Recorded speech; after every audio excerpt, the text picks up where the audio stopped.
Hello everyone. Priyanka Edu Advisor and I am Priyanka Chauhan. Today we will study class 7 science chapter 10 respiration in organisms. One day Bujo was eagerly waiting to meet his grandparents. तो वो अपने grandparents का wait कर रहा था जो 1 साल के बाद उनके यहाँ पे आ रहे थे.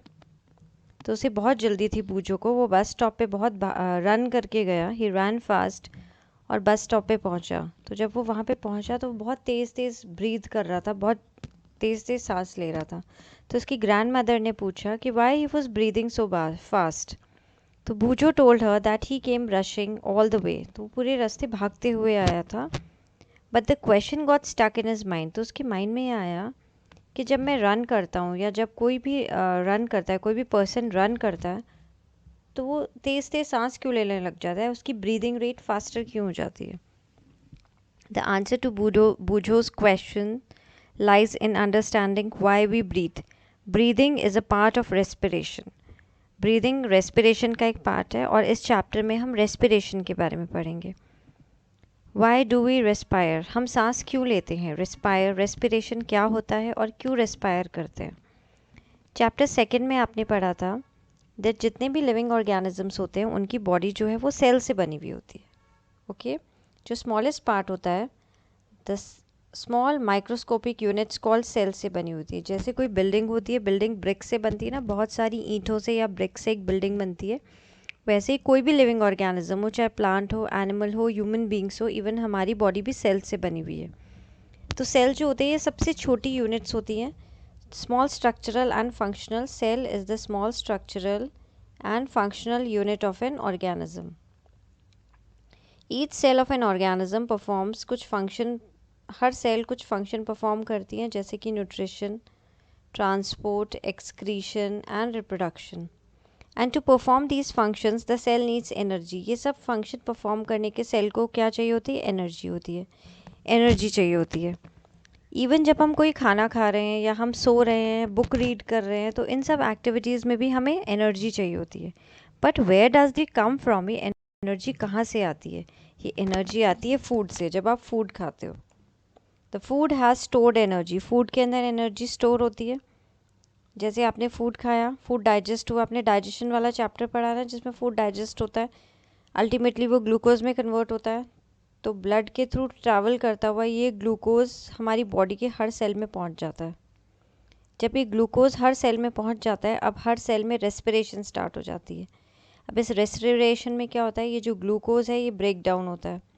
ग्लूकोज का ब्रेक डाउन होता है. ग्लूकोज का ब्रेक डाउन ऑक्सीजन की प्रेजेंस में होता है. जब हम ब्रीथ करते हैं, जैसे हमारी बॉडी में सेल्स हैं, तो सेल्स के अंदर ग्लूकोज पहुंच गया. फूड से जो ग्लूकोज हमें मिला था वो पहुंच गया. अब हमने ब्रीथ करा. जब हमने ब्रीथ करी तो ऑक्सीजन हमारी बॉडी में एंटर हुई. ये ऑक्सीजन जो होती है ये भी लंग्स में पहुंचने के बाद में हमारे ब्लड के अंदर एंटर करती है. ये ऑक्सीजन भी, तो ये ऑक्सीजन भी ब्लड में ट्रैवल करती हुई सेल्स तक पहुंचती है, क्योंकि सेल्स को भी ऑक्सीजन चाहिए. अब ये जो रेस्पिरेशन प्रोसेस है ये सेल्स में स्टार्ट हो जाता है. ग्लूकोज सेल में है, ऑक्सीजन सेल में पहुंच गई, तो burning of glucose molecule in the cell, ये रेस्पिरेशन हो जाता है. एक तरह से बर्न होता है वो वहाँ पे glucose molecule. We breathe out air. जो ब्रीथ करते हैं उसमें कार्बन डाइऑक्साइड होती है और जो अंदर लेते हैं उसमें ऑक्सीजन होती है. अभी जो ऑक्सीजन है ये अल्टीमेटली ब्लड के थ्रू हमारे हर सेल में पहुँच गई. तो oxygen in the air helps in the break down of food. तो ये फूड के ब्रेक डाउन में हेल्प करती है. जो मैंने ग्लूकोज बताया ना उसको हम फूड बोल रहे हैं यहाँ पे. तो ये ऑक्सीजन जो है ये ग्लूकोज मॉलिक्यूल को ब्रेक डाउन करने में हेल्प करेगी. और जो प्रोसेस है break down of food in the cell with the release of energy is called cellular respiration. Cell के अंदर जो हो रहा है इसको बोल रहे हैं हम सेल्यूलर रेस्पिरेशन. और जब रेस्पिरेशन एनर्जी जब ये ग्लूकोज मॉलिक्यूल ऑक्सीजन की प्रेजेंस में ये रिएक्शन होती है तो कार्बन डाइऑक्साइड बनती है, वाटर बनता है और साथ में एनर्जी रिलीज़ होती है. और ये एनर्जी हमारे सेल में स्टोर हो जाती है. किसकी फॉर्म में स्टोर होती है, ये एडिनोसिन ट्राईफॉस्फेट ATP. ये ATP की फॉर्म में एनर्जी स्टोर हो जाती है. ATP is also called the energy currency of the cell. Cell की एनर्जी करेंसी होती है, एटीपी की फॉर्म में एनर्जी स्टोर रहती है। जब भी बॉडी को एनर्जी चाहिए होती है तो ये एटीपी मॉलिक्यूल्स बॉडी को एनर्जी प्रोवाइड करने में हेल्प करते हैं। Cellular respiration takes place in the cells of all organism. सभी ऑर्गेनिजम्स की बॉडी में सेलुलर रेस्पिरेशन होता है। In the cell the food glucose is broken down into carbon dioxide. ये देखिए, ये ग्लूकोज है, ऑक्सीजन की प्रेजेंस में ग्लूकोज का ब्रेकडाउन हुआ, क्या बना, कार्बन डाइऑक्साइड बना, वाटर बना और साथ में एनर्जी रिलीज हुई। ये जो रेस्पिरेशन होता है जो ऑक्सीजन की प्रेजेंस में होता है इसको कहते हैं एरोबिक रेस्पिरेशन।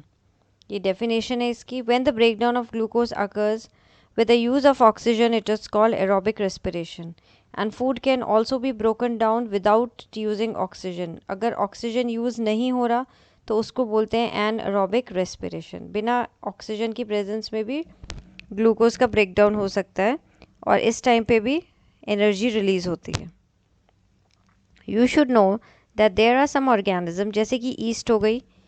ईस्ट जो है ये विदाउट एयर सर्वाइव कर सकती है in the absence of air, मतलब ऑक्सीजन की रिक्वायरमेंट नहीं होती ईस्ट को। So these organisms are called anaerobes. ये एनारोब्स होते हैं जो ऑक्सीजन इन्हें चाहिए नहीं होता है और ये इनमें जो रेस्पिरेशन होगा उसे हम बोलेंगे एनारोबिक रेस्पिरेशन। सेल्स के अंदर they get energy through anaerobic respiration and in the presence of oxygen glucose breaks down in the absence of oxygen. क्योंकि इनमें ऑक्सीजन की रिक्वायरमेंट नहीं है तो ग्लूकोज जो है मॉलिक्यूल ये ऑक्सीजन की एब्सेंस में ब्रेक डाउन होगा। किस में ब्रेक डाउन होगा, एल्कोहल बनेगी, कार्बन डाइऑक्साइड बनेगा और एनर्जी रिलीज होगी। तो दोनों की प्रोडक्ट्स में क्या डिफरेंस है, अगर ऑक्सीजन की प्रेजेंस में ग्लूकोज ब्रेक डाउन होगा तो कार्बन डाइऑक्साइड बनेगा, वाटर और एनर्जी रिलीज होगी। तो कार्बन डाइऑक्साइड और एनर्जी तो सेम है दोनों रिएक्शंस में। यहाँ पे भी कार्बन डाइऑक्साइड है, एनारोबिक में भी कार्बन डाइऑक्साइड और एनर्जी है। यहाँ पे वाटर बन रहा है और यहाँ वाटर की जगह बन रही है अल्कोहल। ईस्ट ये जो होते हैं ये सिंगल सेल ऑर्गेनिज्म होते हैं, एक ही सेल होता है, इस तरह की ओवल शेप के स्ट्रक्चर्स होते हैं। ये ईस्ट सिंगल सेल, एक ही सेल की ऑर्गेनिज्म होते हैं। और जो हम ह्यूमन बींग्स हैं या प्लांट्स हैं, दूसरे कई एनिमल्स हैं, वो मल्टी सेलुलर होते हैं, उनकी बॉडी बहुत सारे सेल से मिलकर बनी होती है। तो दे रेस्पायर एनारोबिकली, ये एनारोबिक रेस्पिरेशन होता है ईस्ट में। And during this process alcohol बनती है and they are therefore used to make wine and beer. तो ईस्ट वाइन और बियर की प्रोडक्शन होती है, उसमें ईस्ट का यूज़ किया जाता है। Our muscle cells can also respire anaerobically. हमारी जो मसल सेल्स होती हैं हमारी बॉडी में वो भी एनारोबिकली रेस्पायर कर सकती है, बट वो बहुत थोड़े शॉर्ट टाइम के लिए, जब टेम्पररी डेफिशिएंसी हो जाती है हमारी बॉडी में ऑक्सीजन की। जैसे आप बहुत हैवी एक्सरसाइज कर रहे हैं या बहुत तेज़ भाग रहे हैं, साइकिलिंग कर रहे हैं, वॉकिंग कर रहे हैं या बहुत देर तक हैवी वेट लिफ्टिंग कर रहे हैं, तो इस टाइम पे बॉडी को एनर्जी बहुत ज़्यादा चाहिए होती है, बहुत हाई एनर्जी डिमांड करती है हमारी बॉडी। पर जो सप्लाई ऑफ ऑक्सीजन है to produce the energy is limited. Oxygen supply हमारी लिमिटेड होती है इतनी एनर्जी प्रोड्यूस करने के लिए। तो उस टाइम पे जो हमारी मसल्स है वो एनारोबिक रेस्पिरेशन करना स्टार्ट कर देती है to fulfil the demand of energy. Body को एनर्जी देने के लिए, ज़्यादा एनर्जी देने के लिए मसल्स में एनारोबिक रेस्पिरेशन स्टार्ट हो जाता है। जैसे ये ग्लूकोज है, मसल सेल में ग्लूकोज है, in the absence of oxygen it produces lactic acid and energy. ये एनर्जी बॉडी यूज़ कर लेगी जब बहुत डिमांड होगी बॉडी में। बट ये जो लैक्टिक एसिड है जो बॉडी मसल्स में एक्यूमुलेट हो जाता है, इकट्ठा हो जाता है, ये एक्यूमुलेशन ऑफ लैक्टिक एसिड हो जाता है मसल्स में। इसके कारण क्या होता है, मसल क्रैम्प्स आते हैं। जब भी कभी हैवी वेट एक्सरसाइज करते हैं तो उसके बाद मसल क्रैम्प्स आने लग जाते हैं, क्योंकि मसल्स जो हैं वो एनारोबिकली रेस्पायर करती हैं तो लैक्टिक एसिड बनाती हैं। तो जो ये लैक्टिक एसिड जब अगर मसल्स में इकट्ठा हो जाता है तो इकट्ठा होने से क्रैम्प्स आते हैं। और ये क्रैम्प से रिलीफ कैसे आ सकते हैं, जब हॉट वाटर से बाथ करते हैं या फिर उस पार्ट को मसाज करते हैं। मसाज करने से क्या होता है, ब्लड सर्कुलेशन इंप्रूव हो जाता है। It improves the blood circulation massage करने से, और ब्लड सर्कुलेशन इंक्रीज होगा तो उस मसल्स में ऑक्सीजन पहुंचेगी ज़्यादा, supply of oxygen to the muscle increases. जब मसल में ऑक्सीजन की सप्लाई बढ़ जाएगी तो ये जो लैक्टिक एसिड जो इकट्ठा हुआ था इसका ब्रेक डाउन हो जाएगा। किस में ब्रेक डाउन हो जाएगा, कार्बन डाइऑक्साइड और वाटर में ये कन्वर्ट हो जाएगा, तो क्रैम्प्स आने बंद हो जाएंगे। This is one of the important questions. Now next is the breathing. Breathing कैसे लेते हैं हम, ब्रीथ कैसे करते हैं। आप इसको एक एक्टिविटी के थ्रू कीजिए, अपनी नॉस्ट्रल्स को, अपनी और माउथ को और अपनी नोज़ को बंद कीजिए और एक वाटर में वॉच से देखिए कि आप कितनी देर तक अपनी ब्रीथिंग को होल्ड करके रख सकते हैं। Note down the time for which you could hold your breath. Nostrils को क्लोज करके करना है कि कब तक आप अपनी सांस को रोक के रख सकते हैं। So now you know that you can not survive for long without breathing. ज़्यादा देर तक हम सांस रोक के नहीं रख सकते और हम बिना सांस लिए सर्वाइव नहीं कर सकते। Breathing means taking in air rich in oxygen. Breathing का क्या मतलब होता है? अंदर की तरफ सांस लेना। हम सांस अंदर लेते हैं, हम इनहेल करते हैं, जिसे हम क्या बोलते हैं? इनहेल। यहाँ उस प्रोसेस को बोला जाता है इनहेलेशन। तो इनहेलेशन में जब हम लंबी सांस अंदर लेते हैं या सांस अंदर लेते हैं तो उसके अंदर हम ऑक्सीजन रिच एयर अंदर लेते हैं। That air is rich in oxygen. और जब हम बाहर की तरफ सांस छोड़ते हैं उसको बोलते हैं एक्सेलेशन। उस प्रोसेस को बोलते हैं एक्सेलेशन। तो उसमें कार्बन डाइऑक्साइड रिच बाहर एयर को बाहर छोड़ते हैं हम लोग। So breathing means taking in air rich in oxygen and giving out air rich in carbon dioxide with the help of respiratory organs. और इस सब प्रोसेस में कौन से ऑर्गन्स हेल्प करते हैं हमें? Respiratory organs. जो रेस्पिरेशन में हेल्प करते हैं वो रेस्पिरेटरी ऑर्गन्स हो गए, जैसे हमारी नॉस्ट्रल्स हो गए, ट्रेकिया, लंग्स, ये सब रेस्पिरेटरी ऑर्गन्स है। The taking in of air rich in oxygen into the body, उसको बोलते हैं इनहेलेशन। एंड गिविंग आउट, बाहर की तरफ एयर को निकालना, which is rich in carbon dioxide, इसको बोलते हैं एक्सेलेशन। और ये कंटिन्यूस प्रोसेस होता है जो चलता रहता है ऑन ऑल द टाइम। ये हर टाइम चलता रहता है, जब आप सो रहे होते हैं, जब आप उठे हुए होते हैं, हर टाइम हम ब्रीदिंग कर रहे होते हैं। तो this breathing involves acceleration and inhalation. एक ब्रेथ जो हम लेते हैं, एक सांस जो लेते हैं, उसमें एक इनहेलेशन होता है और एक एक्सेलेशन होता है। और number of times a person breathe in a minute, एक मिनट में एक पर्सन कितनी बार ब्रीथ करता है उसको कहते हैं ब्रीदिंग रेट। और during breathing inhalation and exhalation takes place alternately. Inhalation होता है, फिर एक्सेलेशन होता है, फिर बाद में फिर इनहेलेशन, फिर एक्सेलेशन, ऐसे ये ऑल्टरनेटली होता रहता है। And a breath means 1 inhalation plus 1 acceleration.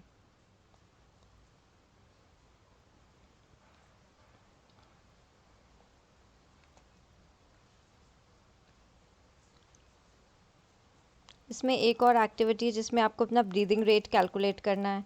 जब आप ज़्यादा तेज़ भाग रहे हैं तब आप कितना ब्रीदिंग रेट हो गया, या नॉर्मल आपका कितना ब्रीदिंग रेट है, तो ये सब एक एक्टिविटी में आपको फाइंड आउट करना है। Now next is on an average an adult human being at rest breathe in and breathe out 15 to 18 minute times in a minute. एक मिनट में average adult human being 15 to 18 times breathe करते हैं। During heavy exercise, और exercise के time पे the breathing rate can increase up to 25 times per minute. While we exercise, not only do we breathe fast, we also take deep breath and thus inhale more oxygen. जब हम exercise करते हैं, running करते हैं, उस time पे हम लोग ब्रीदिंग तो फास्ट कर ही देते हैं, ब्रीदिंग जो रेट होता है वो फास्टर हो जाता है, बट जो हम सांस लेते हैं, जो इनहेलेशन करते हैं, वो बहुत लंबी सांस अंदर लेते हैं। तो ज़्यादा इनहेल करते हैं तो उससे ज़्यादा ऑक्सीजन बॉडी के अंदर जाती है, क्योंकि उस टाइम बॉडी को बहुत ज़्यादा ऑक्सीजन की रिक्वायरमेंट होती है, एनर्जी चाहिए होती है ना बॉडी को। और एनर्जी किससे मिलती है? जो सेल्स में ग्लूकोज पहुंचता है, तो उस टाइम जो ब्रेक डाउन होता है फूड का, ग्लूकोज का, ऑक्सीजन की प्रेजेंस में, तो एनर्जी रिलीज होती है और फिर ये एनर्जी यूज़ होती है। So does this explain why do we feel hungry after a physical activity? जब हम फिजिकल एक्टिविटी करते हैं तो उसके बाद हमें भूख क्यों लग जाती है? क्योंकि फूड रिक्वायर्ड होता है, फूड ब्रेक डाउन होकर एनर्जी में कन्वर्ट होता है। When you feel drowsy does your breathing rate slow down? जब आप ड्राउजी, बहुत थके हुए फील करते हो तो क्या आपका ब्रीदिंग रेट कम हो जाता है? Does your body receive sufficient oxygen? Body को सफिशेंट ऑक्सीजन, जैसे हम लोग जिस टाइम पे हम यॉन करते हैं, जिसे उबासी बोलते हैं, उबासी आती है, तो उस टाइम पे हमारे ब्रेन में ऑक्सीजन की डेफिशिएंसी हो जाती है, ऑक्सीजन लेवल थोड़ा कम हो जाता है। व्हेन यू फील ड्राउजी, तो then you Yon.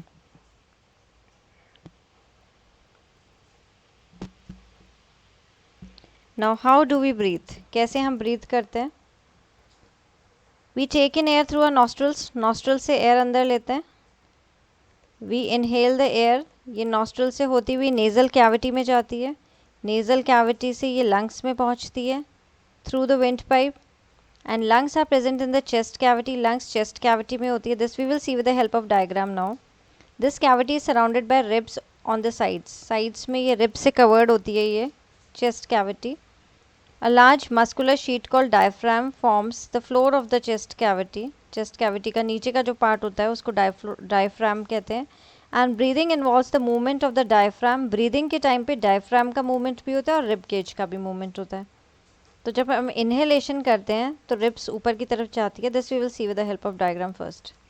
This is the diagram of respiratory system. ये nasal passage है. ये जहाँ से हम अंदर ब्रीथ करते हैं इसको बोलते हैं नॉस्ट्रल्स. तो नॉस्ट्रल से एयर अंदर जाती है. ये ओरल कैविटी है. यहाँ से हम खाना खाते हैं. ये ओरल कैविटी है. और ये नेज़ल कैविटी है. ये यहाँ पे फेरिंग्स में आगे वाला पार्ट जो है this is called pharynx. Pharynx के नीचे का पार्ट है ये. फेरिंग्स से नीचे आके ये वाला पार्ट है ट्रेकिया. This is trachea. सबसे पहले नॉस्ट्रल्स. नॉस्ट्रल्स के बाद एयर फेरिंग्स में आती है. फेरिंग्स के बाद ये ट्रेकिया में आती है. अब ट्रेकिया दो पार्ट में डिवाइड हो जाती है. एक इस लंग में जाती है, एक लेफ्ट लंग और एक राइट लंग में जाती है. तो इन दोनों लंग्स में ट्रेकिया जा रही है. ये वाली चेस्ट कैविटी है. ये पूरी चेस्ट कैविटी है. और चेस्ट कैविटी बाहर से किससे कवर्ड है? ये रिब्स हैं. ये जो बोन्स दिखाई दे रही हैं ये रिब्स हैं. ये इसको प्रोटेक्शन देती हैं अंदर लंग्स को, क्योंकि लंग्स बहुत सॉफ्ट ऑर्गन्स होते हैं, एक तरह से बलून की टाइप होते हैं.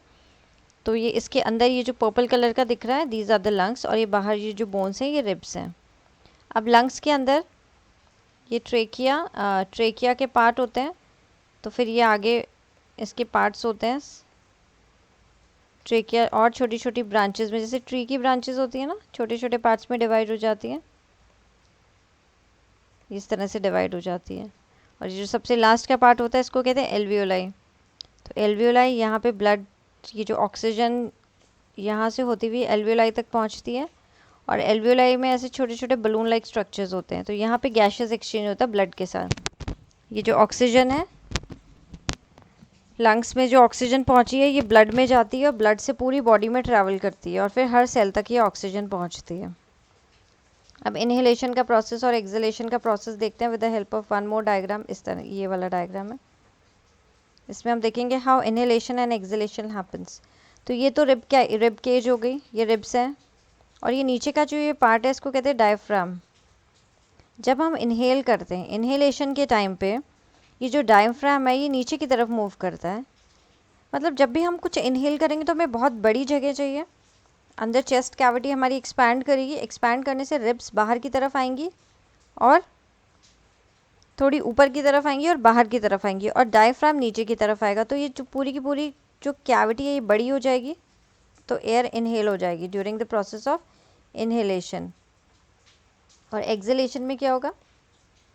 एक्सहेलेशन में एयर जब बाहर निकलेगी, when the air is forced out, तो ये रिब्स वापस अंदर की तरफ जाएंगी और डायफ्राम ऊपर की तरफ आएगा. तो ये जगह छोटी हो गई, ये कैविटी छोटी हो गई. तो कैविटी, ये जगह छोटी होने से ये जो एयर है ये बाहर की तरफ निकलेगी. Air will be forced out. Inhalation में एक्सपैंड हो जाती है जिससे हवा ज़्यादा अंदर आ सके. और इनहेलेशन में ये छोटी हो जाती है, अंदर से कॉन्ट्रैक्ट हो जाती है, तो ये एयर बाहर निकल जाती है. This is the mechanism of breathing in human beings. ये ह्यूमन बींग्स में ब्रीदिंग का मैकेनिज्म है. Now let's see this again. During inhalation ribs ऊपर की तरफ जाती हैं और आउटवर्ड मूव करती है और डायफ्राम जो होता है वो नीचे मूव करता है. इससे क्या होता है? स्पेस इंक्रीज हो जाती है चेस्ट कैविटी की और एयर हमारी बॉडी के अंदर, लंग्स के अंदर चली जाती है. तो लंग्स जो है वो एयर से भर जाती हैं, फिल हो जाती हैं. और एक्सहेलेशन के टाइम पे क्या होता है? रिब्स जो होती हैं वो नीचे की तरफ आ जाती हैं, अंदर की तरफ आ जाती हैं. जैसे किसी चीज़ को हम दबा देते हैं ना, बलून को दबा देते हैं, तो अंदर की तरफ दबाएंगे, छोटा हो जाएगा वो साइज़ में बलून और डायफ्राम नीचे से ऊपर की तरफ आ जाएगा, फॉर्मल पोजीशन, अपनी पहले वाली पोजीशन में आ जाएगा. इससे क्या होगा? जो चेस्ट कैविटी का साइज़ रिड्यूस हो जाएगा, कम हो जाएगा और एयर जो है वो लंग्स से बाहर निकल जाएगी. So these movements in our body can be felt easily. आप ब्रीथ करो अंदर, टेक अ डीप ब्रेथ, लंबी सांस लो और अपने एब्डोमेन पे, अपना ये जो नीचे वाला पार्ट है यहाँ पे आप चेस्ट कैविटी की जो नीचे वाला पार्ट है यहाँ पे आप अपना हैंड रखो. You can easily feel the movement. After having learned that during breathing there are changes in the size of the chest cavity. जब हम ब्रीथ करते हैं तो हमारी चेस्ट कैविटी के साइज में भी चेंज होता है। इनहेलेशन और एक्सहेलेशन होता है ना, तो एक्सपेंशन होता है। इनहेल करते हैं तो चेस्ट कैविटी एक्सपैंड हो जाती है, बड़ी हो जाती है, और एक्सहेल करते हैं तो चेस्ट कैविटी कॉन्ट्रैक्ट हो जाएगी, छोटी हो जाएगी, जिससे एयर बाहर की तरफ डैमेजेस लंग्स। स्मोकिंग से लंग्स को डैमेज होता है। Smoking is also link to cancer, it must be avoided. Smoking करने से कैंसर भी हो जाता है, so the smoking must be avoided. अब जो एयर होती है हमारे आसपास, जो एयर होती है जो हम ब्रीथ करते हैं, उसमें कुछ अनवांटेड पार्टिकल्स होते हैं। एयर के अंदर कुछ अनवांटेड पार्टिकल्स होते हैं, जैसे स्मोक, धुआं हो गया, डस्ट हो गया, उसमें मिट्टी हो गई, या प्लांट्स के जो फ्लावर्स के जो पोलन्स होते हैं वो पोलन्स में से प्रेजेंट होते हैं। तो जब हम सांस लेते हैं, जब हम इनहेल करते हैं, तो ये जो पार्टिकल्स हैं, ये हमारी जो नॉस्ट्रल्स होती है, नोज़ के अंदर छोटे छोटे हेयर्स होते हैं, स्मॉल हेयर्स आर प्रेजेंट, ये फिल्टर की तरह काम करते हैं। तो ये स्मोक, डस्ट, पोलन्स, ये सब ट्रैप हो जाते हैं उन हेयर्स में, और अंदर म्यूकस भी प्रेजेंट होता है, हेयर के लाइनिंग में म्यूकस होता है, तो उस म्यूकस में ये चिपक जाते हैं, या जैसे कुछ बैक्टीरिया हो गए या वायरस हो गए तो वो अंदर स्टिक हो जाते हैं। हाउएवर समटाइम्स, बट कई बार क्या होता है, एक तरह से हमारी बॉडी की प्रोटेक्शन के लिए होते हैं ये हेयर्स, जिससे अंदर जो हम एयर इनहेल कर रहे हैं उसमें अंदर तक नहीं जा पाए। बट कई बार होते हैं ये जो पार्टिकल्स हैं ये हेयर्स में चिपकते नहीं हैं, और ये नेज़ल कैविटी से अंदर चले जाते हैं, तो ये अंदर जाकर हमारी कैविटी को इरिटेट करते हैं। They may irritate the lining of the cavity, and as a result of which we sneeze. उसके कारण क्या होता है, जैसे कोई फॉरेन पार्टिकल हम उसे बोल रहे हैं, जो बाहर का ऐसा पार्टिकल जो हमारी बॉडी से बाहर का होता है और वो बॉडी में जाकर इरिटेशन करता है, उसको फॉरेन पार्टिकल बोल रहे हैं। तो इससे फिर क्या होता है, हमें छींक आती है, वी स्नीज। जैसे कुछ लोगों को एलर्जी होती है किसी चीज़ से, पोलन से एलर्जी हो गई, अगर वो उस एरिया में चले जाएँ और वो उनकी बॉडी में एंटर कर जाए बाहर की कोई फॉरेन बॉडी, तो उनको छींकें आनी शुरू हो जाती हैं, स्नीजिंग होने लग जाती है उनको। स्नीजिंग एक्सपेल, स्नीजिंग से क्या होता है, जो फॉरेन बॉडी हमारे बॉडी में एंटर करी है, जो हमने इनहेल करी है एयर के साथ, and a dust free clean air enters a body, तो उससे क्या होता है, छींक आने से वो फॉरेन पार्टिकल, फॉरेन बॉडी बाहर निकल जाती है हमारी छींक आने से। तो जब भी स्नीज करें तो we should always put a like cover the nose, जिससे कि फॉरेन पार्टिकल जब भी बाहर निकले तो वो किसी और पर्सन के अंदर वो ब्रीथ करे तो उसकी बॉडी में अंदर नहीं चला जाए। फिर नेक्स्ट एक्टिविटी, इसमें आपको ब्रीदिंग के टाइम पे चेस्ट का साइज़ मेजर करना है सब क्लासमेट्स के साथ। इसके बाद एक और एक्टिविटी है, इस तरह से वाइट प्लास्टिक बॉटल लेनी है वाई शेप, और वाई शेप की उसकी get a Y shape glass और प्लास्टिक ट्यूब बनानी है। Make a hole in the lid so that the tube may pass, tube उसमें से पास हो सके। दो फॉग की तरह निकल जाने चाहिए इस तरह से दो फॉग, जैसे लंग्स नहीं होती, यहाँ पे आपको बलून्स लगाने हैं, दो बलून्स लगा देने हैं जैसे दो लंग्स की तरह। ये एक तरह का एक्सपेरिमेंट आप करके देखोगे। Introduce the tube into the bottle as shown in the figure 10.7। Now cap the bottle, उसको सील करना है to make it air tight, and to open the base of the bottle, नीचे एक टाई, रबर बैंड टाई करना है या plastic sheet using a large rubber band. तो इस तरह का एक आपको बनाना है ये एक्सपेरिमेंट, इस तरह से मैकेनिज्म ऑफ ब्रीदिंग जो शो करेगा।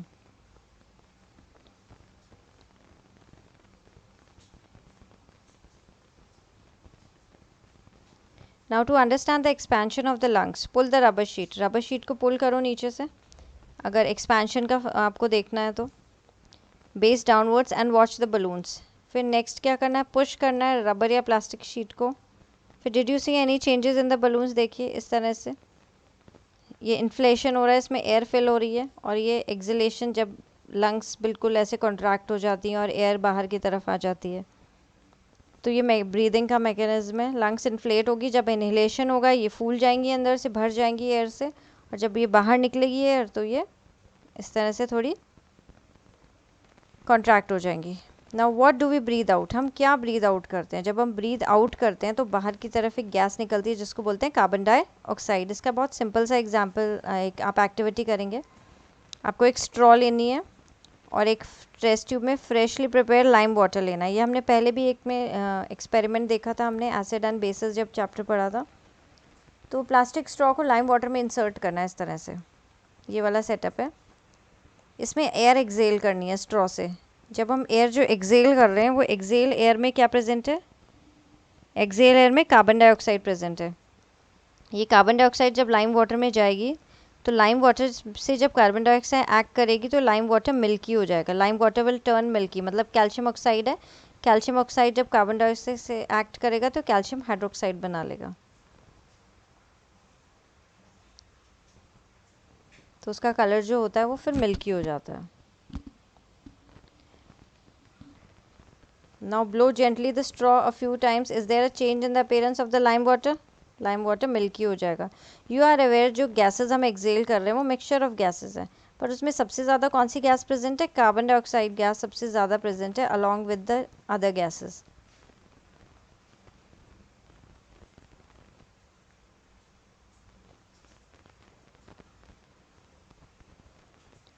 Now the percentage of oxygen and carbon dioxide inhaled and exhaled air, जो हम एयर इनहेल करते हैं उसमें 21% ऑक्सीजन होती है, और जो एक्सेल करते हैं उसमें 16.4% ऑक्सीजन होती है, और कार्बन डाइऑक्साइड जो इनहेल करते हैं उसमें 0.04% कार्बन डाइऑक्साइड होती है, जो एक्सेल करते हैं उसमें 4.4% कार्बन डाइऑक्साइड होती है। Now breathing in other animals, अब दूसरे एनिमल्स कैसे ब्रीथ करते हैं? क्या सभी एनिमल्स में लंग्स होती है? बहुत सारे एनिमल्स में लंग्स होती है, ह्यूमन बींग्स में भी लंग्स होती है, हम लंग्स के थ्रू ब्रीथ करते हैं, बट कॉकरोच, जैसे कॉकरोच है, कॉकरोच में क्या प्रेजेंट होता है? कॉकरोच कैसे ब्रीथ करता है? कॉकरोच की बॉडी में छोटी छोटी ओपनिंग्स होती है, स्मॉल ओपनिंग्स होती हैं बॉडी के साइड्स में, जैसे इंसेक्ट्स और दूसरे इंसेक्ट्स में ओपनिंग्स होती हैं वैसे कॉकरोच में होती है। इन ओपनिंग्स को बोलते हैं spiracles, these openings are called spiracles. तो इंसेक्ट में एक नेटवर्क ऑफ एयर ट्यूब्स होता है, इसको ट्रेकिया बोलते हैं। Trachea is use for the gaseous exchange. Oxygen rich air जो है वो स्पायरिकल्स से ट्रेकियल ट्यूब्स में अंदर जाती है, इनकी बॉडी सरफेस के ऊपर होते हैं स्पायरिकल्स, तो स्पायरिकल से एयर एंटर करती है, ट्रेकियल ट्यूब्स में जाती हैं, ट्रेकियल ट्यूब्स से डिफ्यूज़ होती हुई बॉडी के टिश्यूज़ में अंदर जाती हैं, and reach every cell of the body, इससे वो बॉडी के हर सेल में पहुंचती है। फिर ऐसे ही कार्बन डाइऑक्साइड जो है वो वापस ट्रेकियल ट्यूब्स में आता है, फिर वो स्पायरिकल से होता हुआ ये सारी ट्रेकियल ट्यूब्स हैं, ये ट्रेकियल ट्यूब्स हैं, तो ये ट्रेकियल ट्यूब से होते हुए सेल में पहुंचता है, सेल से फिर वापस ये ट्रेकियल ट्यूब में आते हुए, और ये जो बॉडी के स्पायरिकल्स हैं बाहर, इन स्पायरिकल से ये बाहर निकल जाती है carbon dioxide. So these air tubes और trachea are found only in insects, ये सिर्फ एयर ट्यूब्स या ट्रेकिया सिर्फ इंसेक्ट्स में ही होती है, and not in any other group of the animals, और दूसरे एनिमल ग्रुप्स में ये नहीं होता tracheal system. Next second is the earthworm. Earthworm कैसे ब्रीथ करता है? अर्थवॉर्म अपनी स्किन से ब्रीथ करता है। अर्थवॉर्म की जो स्किन होती है वो बहुत स्लाइमी मॉइस्ट होती है, जब हम कभी अर्थवॉर्म को टच करते हैं वो बहुत ही मॉइस्ट और चिपचिपा सा स्लाइमी सा होता है, तो जो गैसेस होती हैं वो ईजिली उसकी स्किन के पास थ्रू होके अंदर स्किन में चली जाती हैं। और ये जो फ्रॉग्स होते हैं, फ्रॉग्स में लंग्स भी होते हैं, pair of lungs human beings की तरह, तो इससे भी ब्रीथ करते हैं। और ये जो फ्रॉग्स होते हैं अपनी स्किन से भी ब्रीथ करते हैं, जब ये वाटर में प्रेजेंट होते हैं they can also breathe through the skin which is moist and slippery. Water में जाते हैं तो ये लंग्स से जब वाटर में प्रेजेंट होते हैं तो ये अपनी स्किन से ब्रीथ करते हैं, और जब ये लैंड पे आते हैं तो ये लंग्स से ब्रीथ करते हैं frogs. Now next is breathing under water. अब अंडर वाटर जैसे फ़िश है, फ़िश कैसे ब्रीथ करती हैं? फ़िश के अंदर गिल्स प्रेजेंट होते हैं, गिल्स आर द प्रोजेक्शंस, और वो क्या यूज़ करती हैं? जो ऑक्सीजन जो वाटर के अंदर डिज़ोल्व होती हैं, वाटर के अंदर जो मिक्स होती है, डिज़ोल्व होती है, वो ऑक्सीजन यूज़ करती हैं। तो गिल्स ये प्रोजेक्शंस होती हैं, स्किन की प्रोजेक्शंस होती हैं, ये जो फिशेस के अंदर प्रेजेंट होती हैं ये गिल्स हैं। अब gills are well supplied with blood vessels, इनमें बहुत सारी छोटी छोटी ब्लड वेसल्स होती हैं, तो ब्लड वेसल्स में यहाँ पे ऑक्सीजन ब्लड वेसल्स में ब्लड में चला जाता है। So gills are well supplied with blood vessels for the gases exchange. अब प्लांट्स ब्रीथ करते हैं, प्लांट्स कैसे रिस्पायर करते हैं? प्लांट्स भी रिस्पायर करते हैं। प्लांट्स में रेस्पिरेशन कैसे होता है? प्लांट्स भी ऑक्सीजन लेते हैं, एयर से ऑक्सीजन लेते हैं, बाहर कार्बन डाइऑक्साइड रिलीज़ करते हैं, जैसे ह्यूमन बींग्स करते हैं, वो भी ऑक्सीजन लेते हैं, कार्बन डाइऑक्साइड रिलीज़ करते हैं, और उनकी भी जो सेल्स होती हैं उनमें ऑक्सीजन का ब्रेक डाउन होता है, जैसे हमने पढ़ा था ना एरोबिक रेस्पिरेशन, वैसे ही ग्लूकोज का ब्रेक डाउन होता है, कार्बन डाइऑक्साइड वाटर बनता है, जैसे कि अदर ऑर्गेनिजम्स में बनता है। In plants each part can independently take out, plant का हर एक पार्ट ऑक्सीजन अंदर ले सकता है और कार्बन डाइऑक्साइड बाहर रिलीज़ कर सकता है। तो हमने पहले स्टोमेटा के बारे में पढ़ा है। The leaves of the plants have tiny pores, उनमें छोटे छोटे पोर्स होते हैं जिनको स्टोमेटा बोलते हैं, और ये जो स्टोमेटा होते हैं ये गैशियस एक्सचेंज में हेल्प करते हैं। ऑक्सीजन और कार्बन डाइऑक्साइड का एक्सचेंज होता है through stomata. Like all other living organisms, plants, the root cells also need oxygen to generate energy. Roots को भी ऑक्सीजन चाहिए होता है जिससे वो एनर्जी जनरेट कर सके, क्योंकि एनर्जी तो प्लांट के हर एक पार्ट को चाहिए वर्क करने के लिए। तो रूट्स को भी ऑक्सीजन चाहिए, तो ऑक्सीजन लेके वो the root cells also generate energy. तो रूट्स एयर से ऑक्सीजन लेती हैं from the air spaces present between the soil particles. अब जो सॉइल पार्टिकल्स हैं, ये देखिए ये सॉइल पार्टिकल्स हैं, ये सॉइल पार्टिकल्स के बीच में स्पेस है, इस स्पेस में एयर प्रेजेंट होती है, एयर ट्रैप हो जाती है यहाँ पे। तो ये जो एयर प्रेजेंट है, ये रूट्स यहाँ से, जो रूट के जो छोटे छोटे हेयर्स होते हैं उनको रूट हेयर्स बोलते हैं। तो ये रूट्स यहाँ से एब्जॉर्ब कर लेती हैं एयर को, जो सॉइल पार्टिकल्स के बीच में एयर प्रेजेंट होती है। तो root absorb air from the soil. So can you guess what would happen if a potted plant is over watered? अगर ज़्यादा वाटर दे दिया जाए तो, अगर किसी भी पॉटेड प्लांट को हम बहुत ज़्यादा पानी दे देंगे तो पानी क्या करेगा, जो सॉइल पार्टिकल्स के बीच में जो जगह है उसमें से एयर बाहर निकल जाएगी। एयर बाहर निकलेगी, उसकी जगह वाटर ले लेगा।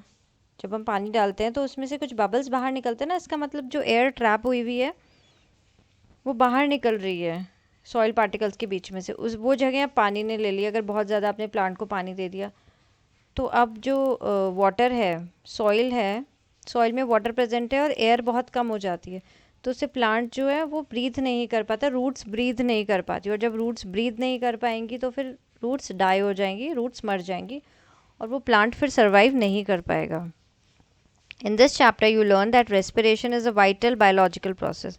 वाइटल बायोलॉजिकल प्रोसेस मीन्स एक बहुत इंपॉर्टेंट बायोलॉजिकल प्रोसेस है जो सभी लिविंग ऑर्गेनिजम्स की बॉडी में होता है। और all living organisms need to respire. सभी ऑर्गेनिजम्स को रेस्पायर करना बहुत ज़रूरी है, क्योंकि इससे रेस्पिरेशन के बाद हमारी बॉडी को एनर्जी मिलती है और ये एनर्जी हमारे सर्वाइवल के लिए, ज़िंदा रहने के लिए बहुत ज़रूरी है। चाहे वो प्लांट्स हो या फिर कोई भी एनिमल हो या ह्यूमन बींग्स हो, सब में रेस्पिरेशन होता है। एरोबिक रेस्पिरेशन जो ऑक्सीजन की प्रेजेंस में होता है, एनारोबिक रेस्पिरेशन जो ऑक्सीजन की एब्सेंस में होता है। Now let's see these points. Respiration survival के लिए बहुत ज़रूरी है।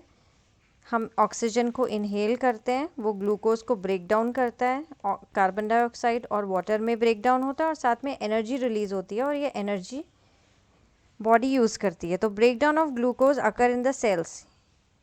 ग्लूकोज का ब्रेक डाउन कहाँ पे होता है? सेल्स में होता है, ऑर्गेनिजम्स की सेल्स में, जिसको बोलते हैं सेलुलर रेस्पिरेशन।